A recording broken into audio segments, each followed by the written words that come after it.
Hi, my name is Cian Gosviner, and I'm doing a presentation here over the major theorists and theories in Chapter 5 of Early Childhood Education.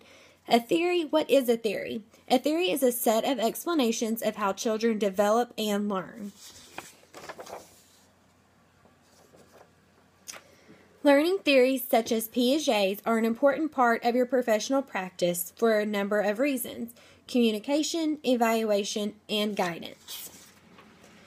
Communication, which is theories that enable you to explain to others, especially families, the complex process of learning and what you and they can expect of their children. Evaluation, theories enable you to evaluate children's learning. You can evaluate how well the child's reading in the class, how well they're adapting with different homework assignments, or how well they're adapting with other students. Guidance, theories help us understand how, why, when, and where learning occurs. Learning can occur in the classroom, it can occur in the car, it can occur at home. There's many different places that learning can occur, and this guidance will help us understand how the learning is occurring. Constructivism is a theory that emphasizes the active role of children in developing their understanding and their learning. There's basic concepts and the constructivist classroom. Piaget and constructivist learning theory. Jean Piaget, which was born in 1896, passed away in 1980. He had the active learning, which is a view that children develop knowledge and they learn by being physically and mentally engaged in learning experiences. Adaptation, which is a process of building schemes through interaction with the environment. There's schemes, assimilation, accommodation, and equilibrium. Developmentally appropriate practice involves reaching children at their developmental stages or level while challenging them to grow, and when ready, to proceed to their next stage of development.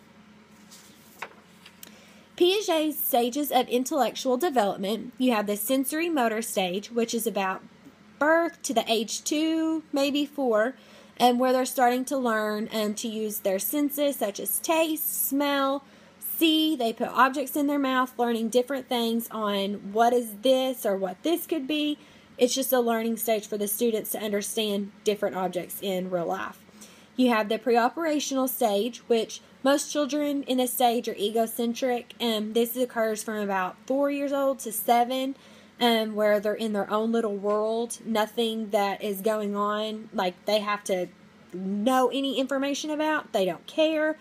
Everything has to revolve around their own world. They don't care what's going on around them. Everything is about themselves. Then you have the concrete operation stage, which is from about 7 to adulthood, I would say, where the students are starting to learn more in depth. They're taking life approaches seriously. This is where like the concrete thinking comes in hand. Like everything is took more serious in this stage. You have Vygotsky and his social cultural theory. Lev Vygotsky was born in 1896 and passed away in 1934. He had the zone of proximal development, or also known as the ZPD. It's the range of tasks that are too difficult to master alone, but can be learned with the guidance and assistance. What a student knows by themselves, and then what the student does not know by themselves. The intersubjectivity, it's a Vygotskian concept. Individuals come to task, problem, or conversation with their own subjective ways of making sense of it. Scaffolding is a process of providing various types of support, guidance, or direction during the course of an activity. It would be like supplying help, like giving help to your students, but it can be took away at any given moment when it's not needed anymore. Maslow and self-actualization theory. It's human motivation. You have your life essentials, your safety and your security, belonging and love, which is a teacher-child interaction, achievement and prestige, and aesthetic needs. Erikson and his psychosocial development. It's based on the premise that cognitive and social development skills occur hand in hand and cannot be separated. Children's social development and their school success. Howard Gardner and his multiple intelligence theory.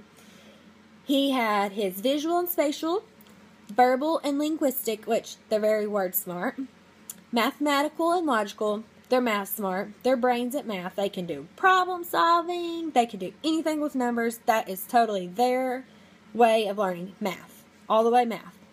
Bodily kinesthetic, the kids are body smart, they love interacting and knowing things with the human body, different parts of the body, they're body smart.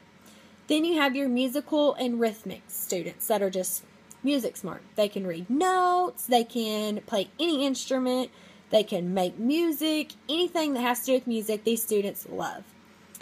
Interpersonal, they're people smart, like me. I like to talk. I love to talk, actually. And so they communicate very well with others, not only in the classroom, but outside of the classroom.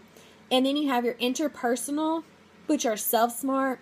And they rather work by themselves than rather in a group. They're normally quiet kids. They're not so much timid or shy. They just like to do things on their own rather than doing it with a group. Bronfenbrenner and his ecological theory looks at children's development within the context of system of relationships that form their environment. You have your chronosystems, your microsystems, your mesosystems, your exosystems, and your macrosystem. That is all the information I have about the theories in the Theorist in Chapter 5 on early childhood education. Thank you.